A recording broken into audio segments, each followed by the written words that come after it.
طرد موديست بعد دقيقتين من نزوله في مباراة الأهلي واتحاد جدة، حيث تلقى أنتوني موديست لاعب الأهلي البطاقة الحمراء في مباراة فريقه أمام اتحاد جدة السعودي في الدقيقة 90 من عمر المباراة التي تجمعهما مساء اليوم الجمعة على استاد الجوهرة المشعة في ربع نهائي كأس العالم للأندية بسبب ضرب لاعب اتحاد جدة بالكوع بعد دقيقتين من نزوله بديلا. وحقق فريق النادي الأهلي فوزا تاريخيا على اتحاد جدة السعودي ب3 أهداف لهدف، ونجح نسور الأهلي في تقديم عرضا رائعا على مدار شوطي المباراة وفك عقدة اتحاد جدة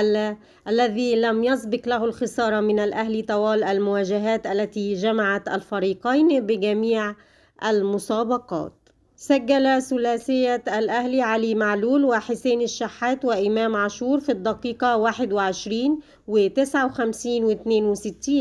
فيما سجل بنزيما الهدف الوحيد للاتحاد في الدقيقة 2 من الوقت بدل الضائع. وبذلك يلتقي الأهلي مع فريق فلومينينسي البرازيلي في نصف نهائي البطولة يوم 18 ديسمبر الجاري.